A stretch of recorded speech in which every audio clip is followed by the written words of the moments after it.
Hey there, art nerds. I've got a watercolor tutorial for you guys today. So generally, I've been treating these Lilliputian living illustrations as more of just a chance to chat about art in general. This one is going to be a more straightforward watercolor tutorial in conjunction with the release of my new coloring book, Curious Little Things, which you guys can find in the Netto shop and on Amazon. I'll have links down below. I've got more watercolor tutorials focused around Lilliputian living illustrations and Curious Little Things illustrations. So if you are here from the coloring book, keep an eye out. I've got a playlist down in the description with even more tutorials and walkthroughs like this one here. So thank you guys so much for watching. Grab your paints, grab your paintbrushes, grab your paper, and let's get painting. Before we get painting, I do want to point out one thing. If you're here from the coloring book, there should be a link either in the front of the book or in the back of the book where you can download the high-res images. There'll also be instructions behind that link for how you can print them out using your method of choice. So I'm not going to walk you guys through that in this tutorial, but fear not, there are instructions available.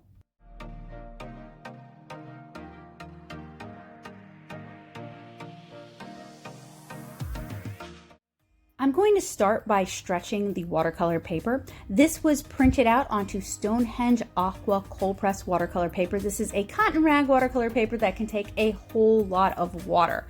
I applied a layer of water to the back and I'm applying a layer of water to the front. The first layer of water is to dissolve the blue lines that I printed first that are more difficult to see. I penciled and inked this illustration and it was inked with a Sakura Pigma FB brush pen, which is a waterproof brush pen. I'm using low-tack blue painter's tape, the crepe kind, to help secure my watercolor illustration, and I'm using some bulldog clips and binder clips just to secure it to my gator board. So I am working with my favorite watercolor palette today, my Daily Driver palette and my Naomi palette. The Daily Driver palette is a combination of professional grade watercolors. I'm grabbing some hot pinks. One of them is like a compost pink and one of them is an opera rose.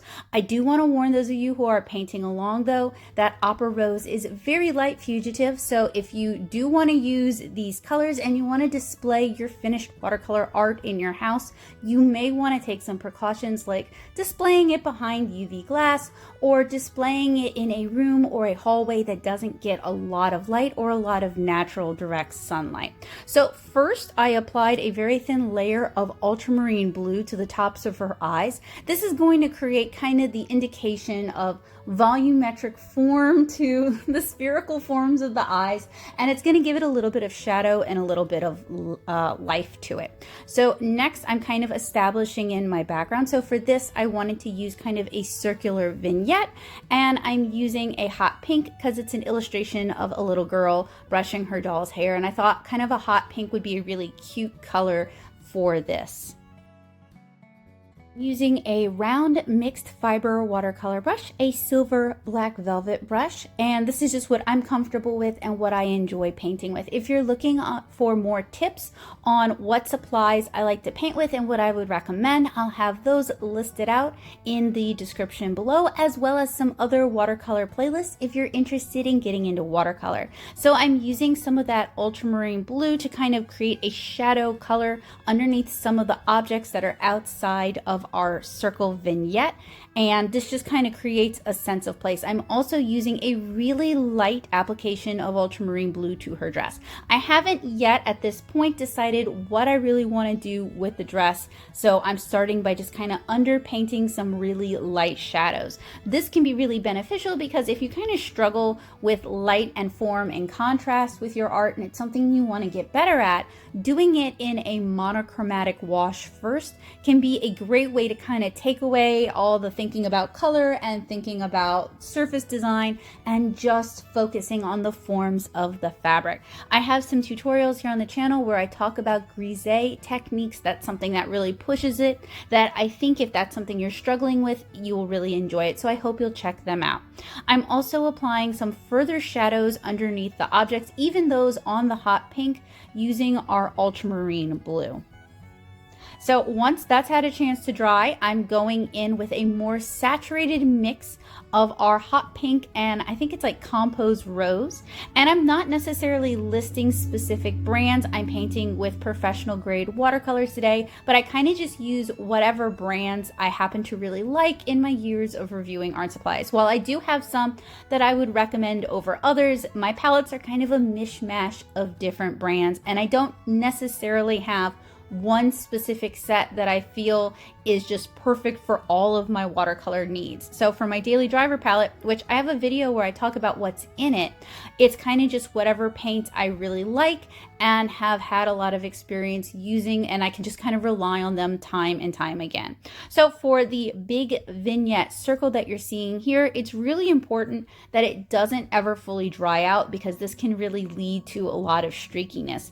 If you live in an area of the country that's particularly dry and you really struggle with your watercolors drying out on you while you're still painting, you may want to invest in a humidifier. I know that sounds counterintuitive, but watercolor is all about controlling how your watercolor dries and when it dries, and adding some humidity back into the air may give you a longer dry time and may allow you to get cleaner washes rather than kind of streaky washes. You can also get really streaky washes though if you're painting with too small of a brush and it just kind of creates a muddy look. So since this girl here has a darker skin tone, or she will have a darker skin tone, I'm creating an underpainting of the blush and the shadows on her face, and then I'm going to paint her skin tone on top of that. And I find that that's a really successful way for handling skin tones. I have some tutorials here on the channel where I demonstrate different ways that I handle skin tones, since I have a more cartoony art style. There's some elements of realism involved, but I don't worry too much about, you know, painting from a photo and realistically depicting the colors in that photo. I'm more concerned with kind of capturing the essences of what skin and hair colors look like so that they read well in a cartoony kind of environment like this one. And if you're curious about learning more about what I do and the kind of work that I make, I do actually have a video where I talk all about that. But I make the comic 7-inch Kara. It's a watercolor comic about tiny people. And if you enjoy Lilliputian living or curious little things, I think you'll really enjoy 7-inch Kara. If you'd like to get a feel for it, you can read it as a web comic. It's not all inclusive of everything that I've created for 7-inch Kara, but it will give you the gist. You can read it at 7inchkara.com.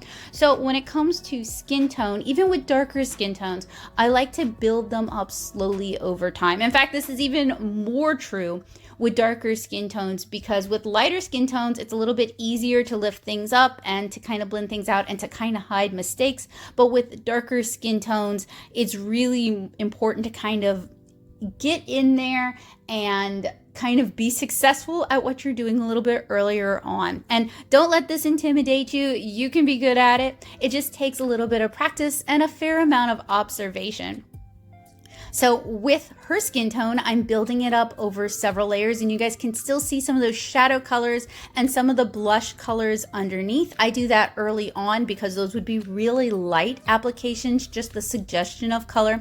And if I were to glaze those on top of the skin tone, it would have a high risk of lifting up those layers of skin tone and looking strange or patchy. So that's why I do it earlier on.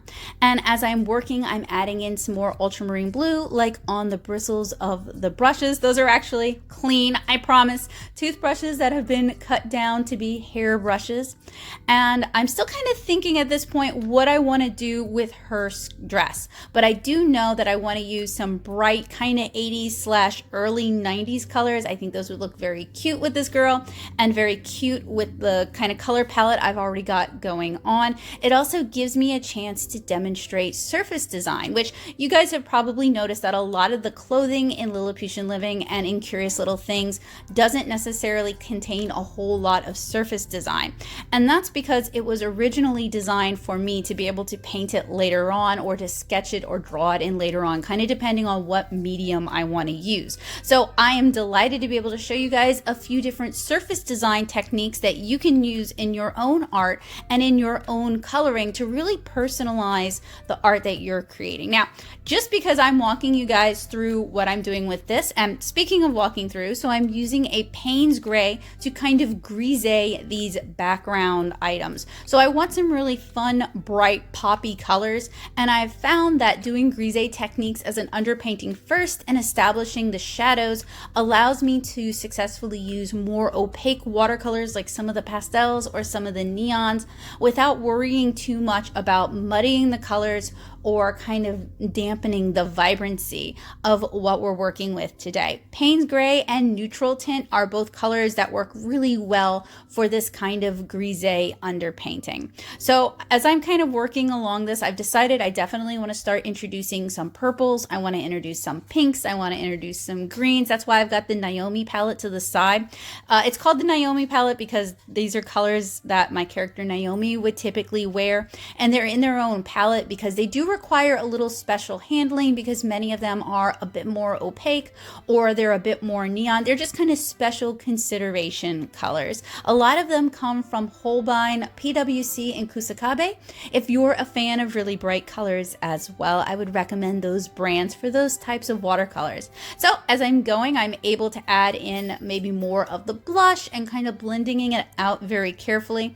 I'm working on a really absorbent cotton rag watercolor paper, and it's a fairly affordable and accessible one as well. Stonehenge Aqua is available everywhere from like Michael's to Blick to Amazon. You can find it most places that sell watercolor and art supplies, and it's also one of the more affordable cotton rag papers. So that's one of the reasons I really enjoy using it in these kind of paint with me's, is it makes it a little bit more accessible for people who might be on a budget and might be new to watercolor. So I'm using a really bright sort of neon blue, and one of my tricks is that I like to kind of create a color palette and repeat those colors over and over again. That works really well for these sort of standalone little illustrations. It kind of ties everything together, and it also means I'm not juggling or struggling with this massive color palette that I'm trying to keep cohesive. So something that you can't see in this tutorial, but I do demonstrate it in some of my watercolor crash course tutorials, is how I'm actually handling and managing the paint. So over to the side, I've got a couple of ceramic palettes. One of them is a designated ceramic palette like for watercolor. Another is just a ceramic plate from Dollar Tree. And if I need to mix up a fair amount of color that I need to be consistent, say for skin tones, I'm going to use the Weld palette. And if I'm just mixing up a little bit of one-off color, and it doesn't really matter if it's the same time and time again, like for these beads in the background with this kind of red violet color that I'm using, I can use the ceramic palette for that. What's great about either of those palettes is that with ceramic, your watercolor, even if it dries, you can reactivate it with a little bit of water. In fact, allowing it to dry out to saturate the colors a little bit more is a very helpful watercolor technique so that you're not wasting paint trying to constantly mix something more saturated. It also is very easy to clean. You can just run it under warm running water and the paint will wash off. I used to use plastic palettes because I travel a lot, or I used to travel a lot for shows, and they're very economical and they're not going to break in your luggage and they're not very heavy, but plastic palettes do stain. So now that I'm more stationary and I'm not flying all over the country doing cons, I don't have to use the plastic palettes anymore. I can use ceramic palettes, and Dollar Tree's white ceramic plates make for some great, very economical ceramic palettes. So if you're on a tight budget and you're interested in watercolor, I suggest checking out what Dollar Tree has to offer. So you guys can start to see my palette coming together. It's, as I mentioned earlier, kind of late 80s, early 90s inspired with really bright, vibrant neons, but also some purples in there for contrast. Now, for the purple, I'm using this color called Ultramarine Violet. It is a beautiful color that's kind of granulating, and it's not quite as intense or as saturated as, say, Dioxine Violet. But if you're painting along, I heavily encourage you to use whatever colors make your heart sing, whatever art supplies you enjoy using. And if you guys ever have any questions, I would be very happy to help you out over on the Paintbox, my art-centric Discord server. It's a little bit easier for me to keep up with comments and questions over there than it sometimes is to keep up with comments here on YouTube, though of course you are very welcome and encouraged to ask your questions on both. Let's get that engagement going. So as I'm working, I'm kind of assessing the contrast, assessing the values, deciding whether or not I want some areas to have more contrast or be a bit darker. So as you guys can see, I allowed the skin to dry and I'm adding additional layers to the skin.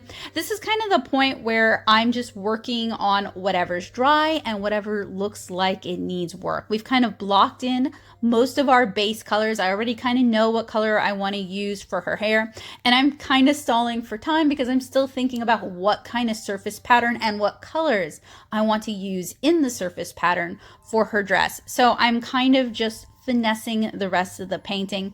As I paint, I start with really thin layers of watercolor and then kind of build up my saturation and my intensity as the painting progresses. You guys will also see I use the blue painter's tape over on the side. I don't necessarily ever use the gator board because I don't want it to stain, but I do use the blue painter's tape on the side as like a little bit of a side palette, or just to mix colors that say I picked up directly from my watercolor palette and I want to make sure that it has a good water to paint mix rather than using my palette and taking up space for colors I might only use once or twice.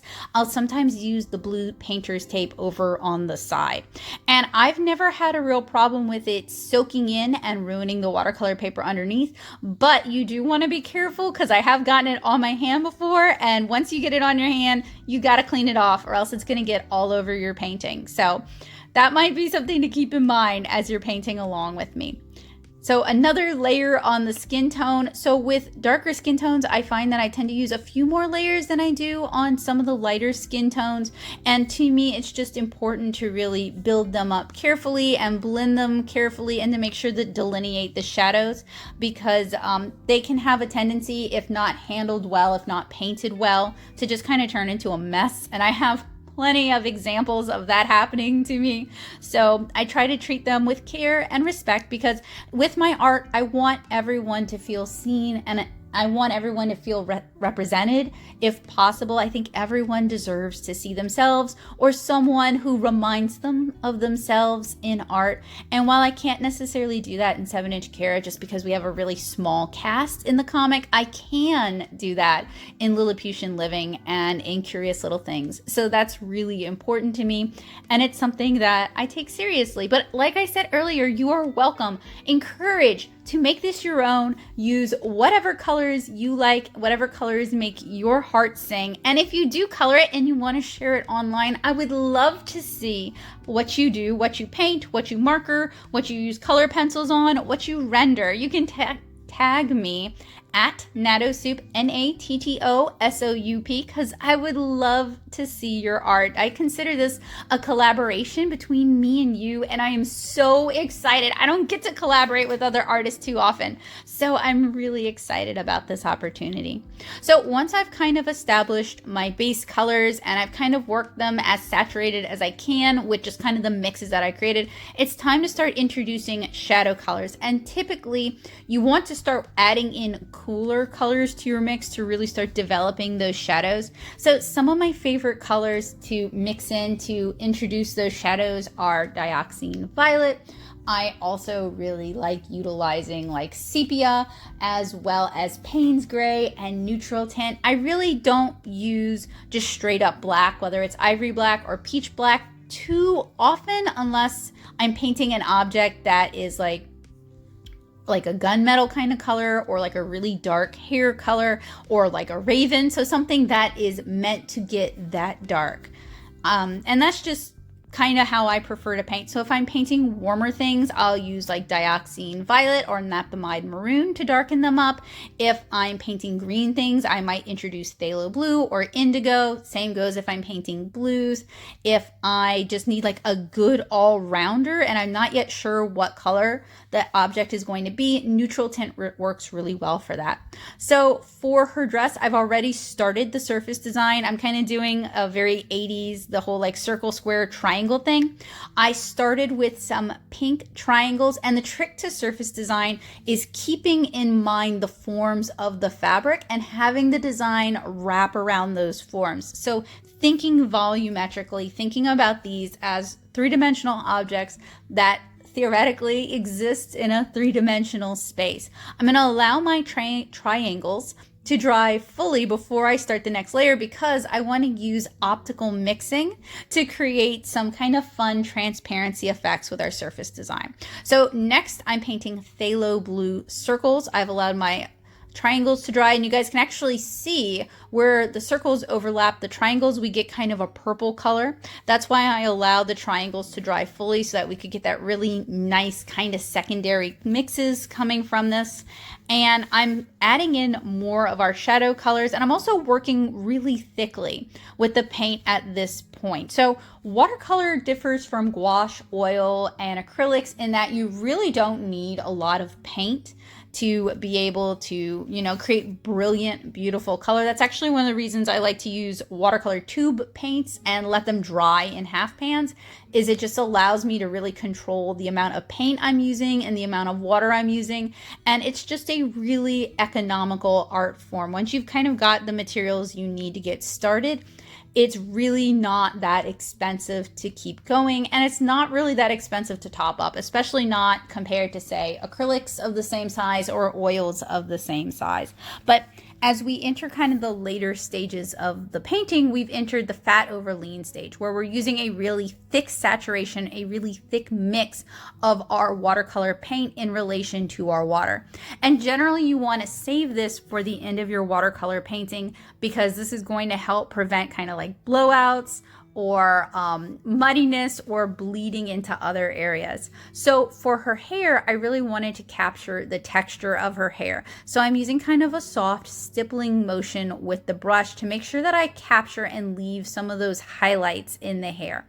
And for each layer, I'm going to try to cover progressively less so that we have those highlights and we have that contrast and we're kind of able to build that color up.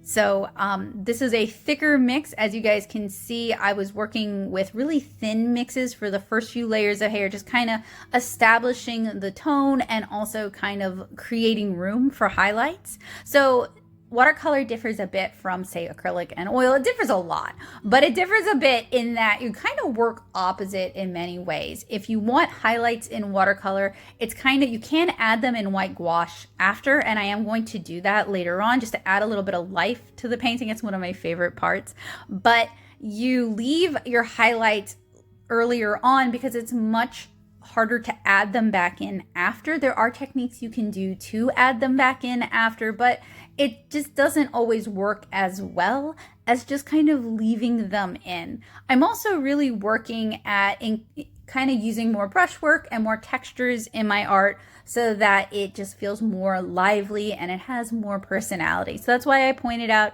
that I'm using kind of like a stippling or a pouncing technique with the hair to kind of capture the bounciness of the curls in her hair. So now we're working on our squares on the dress. I'm using I think that is either ultramarine violet or dioxine purple. It's actually hard to tell in this saturation, but it doesn't matter too much. It's probably ultramarine purple because dioxine purple gets very dark very fast and it can be hard to see what you're doing. And then after that dried, I'm going in with bismuth yellow, which is a slightly opaque watercolor, and adding some zigzag designs. And I wanted an opaque color because it would stand up a bit against the darker colors that are already on her dress.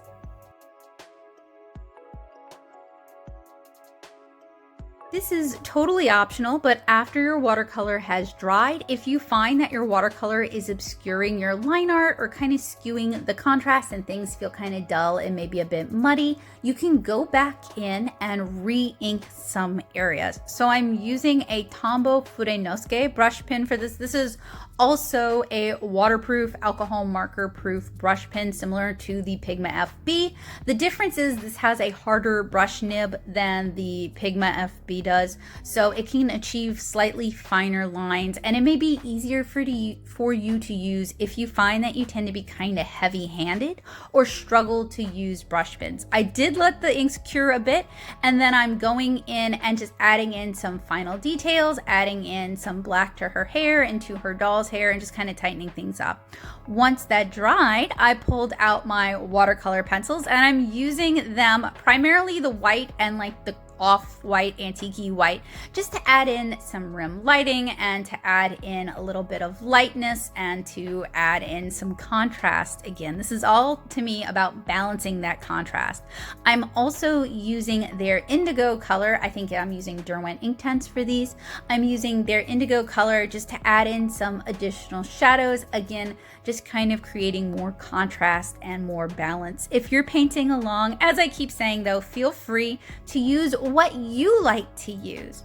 So finally, I get to add the final details, the final touches with a little bit of white gouache. You could use white gel pen or white correctional fluid for this if you like. Use what you got. I happen to like white gouache because it can be watered down and I can do kind of a softer, more pastel application, or I can apply it almost directly from the tube with very little water and get like a really striking white. And I'm just using it to add white highlights to her hair, to her eyes, to the ribbons, to the beads, basically wherever needs it. So then when we're done painting and it's fully dried, it's time to remove it from our backer board. You can actually use a hairdryer to warm up the tape a little bit, and that'll make the adhesive remove more cleanly. I do not know where my hairdryer is, so you guys can see I am pulling some of the paper up with it. That does happen, and I do allocate that with my illustrations. I plan on there being a border of torn up paper, which is sad to admit, and I always pull away at a 90-degree angle. And here is our finished watercolor illustration. You guys can find the black and white inks as well as the prose prompt in Lilliputian Living. This one is all about recycling, or you can find this in Curious Little Things and color it yourself.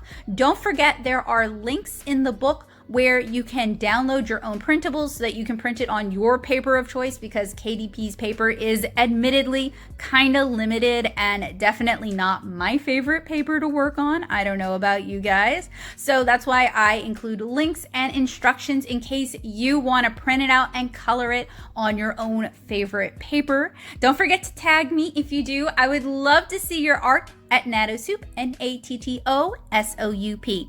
This tutorial has been sped up 8 times, so no one paints this fast. And I also removed all the pauses where I allowed the paper to dry fully or where I took a break for the night. So a watercolor illustration like this would typically take 2, maybe 3 days of painting for me.